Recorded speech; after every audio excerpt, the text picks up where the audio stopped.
No, you can't. Yes, I can. No, you can't. Yes, I can. No, you can't. Yes, I can. No, you can't. Yes, I can. Yes, I can.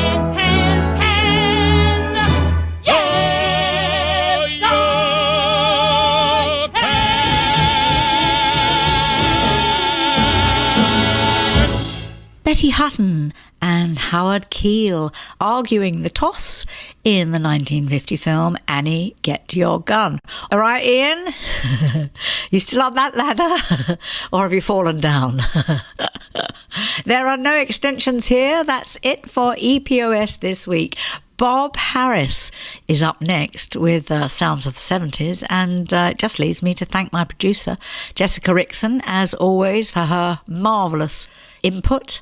And I'll see you all again next Sunday at 1, when the show tunes will include 2 from the all-new Cabaret at the Kit Kat Club cast recording. So put down the knitting, the book and the broom, and join me for that.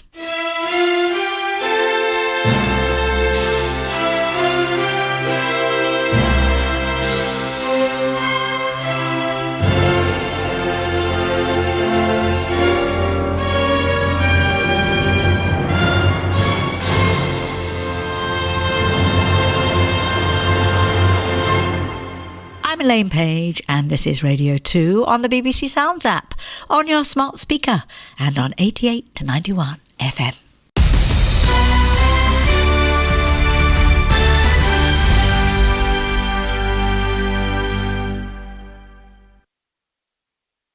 Survivors of a plane crash in Nepal has been called off for the evening. The aircraft was carrying 72 passengers. At least 68 of those have been confirmed dead.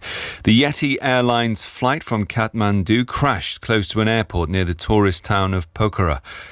Panindra Dahal from BBC Nepali, who's in Kathmandu, said officials there don't have much hope. There are military personnel in the crash site, that is the gorge of the Seti River, to secure the perimeter still. However, the search efforts have been called off. So far, 68 bodies have been recovered, and they will be handed over to the relatives tomorrow.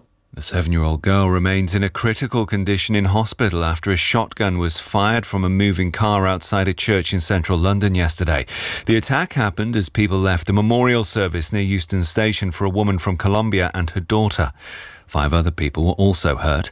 Our correspondent Celestina Ololodes sent this report from the scene. Police believe the suspects fired shots from a moving black Toyota SUV. Father Jeremy Trude had just finished conducting a memorial for 20-year-old Sara Sanchez and her mother, who both died of natural causes last November. Father Trude said about 300 mourners were leaving the church when shots were heard. No arrests have been made yet. Police are appealing for witnesses and sightings of the car. A woman who was an Afghan MP until the Taliban took over the country has been shot dead at her home in Kabul. Musal Nabizada was killed along with her bodyguard. Former colleagues have praised Ms. Nabizada as a fearless champion for Afghanistan who turned down a chance to leave the country. The mayor of the Ukrainian city of Dnipro says cold weather is hampering rescue efforts after yesterday's Russian missile strike on a block of flats. 21 people died when the building was reduced to ruins. A woman was pulled alive from the rubble this morning. The mayor, Boris Filatov, said there was little hope of finding more survivors. I think the chances of saving people now are minimal. As of 11 o'clock, 21 people are dead, but 40 are missing. May God help us find several of them. 100% a Russian Kh-22 missile hit the building. I was there myself, and soldiers were there, and they found the missile service hatch. Russian state media says 3 people have been killed and 13 injured by an ammunition explosion in Belgorod, just over the border from Ukraine. There are reports that the blasts were caused by a mishandled grenade and that those killed were Russian conscripts. And nearly 4,000 baby seals have been spotted on a 5-mile stretch of the Norfolk coast so far this winter, a record for the region. The animals seen between Waxham and Winterton are almost double the number 3 years ago. That's the BBC News at 3 minutes past 3. Now let's get the travel news with Orna.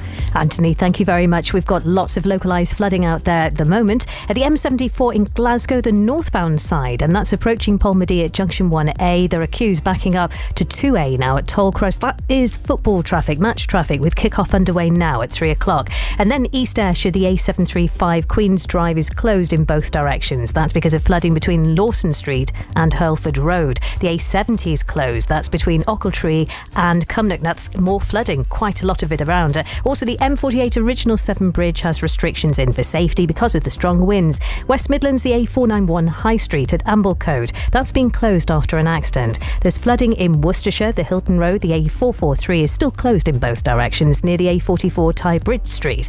Then the M1, and that's in Bedfordshire. If you're heading towards Junction 13 on the northbound side at Bedford, we've got some slow traffic there because of an accident. It was actually a lorry which was involved in a collision. Heading towards Milton Keynes at Junction 14, you'll find 2 lanes closed now, so they've increased the number of closures. The A12 in Essex, northbound at Markstay at Junction 25, that's slow because of roadworks. And it's been quite slow in Surrey as well on the A3 northbound, approaching the M25 at Junction 10 at the Wisley interchange. That's because of roadworks and engineering work there out on the train, so do check ahead. Gatwick Express isn't running today, more in an hour. Thank you very much indeed, Orna. Right, here we go then.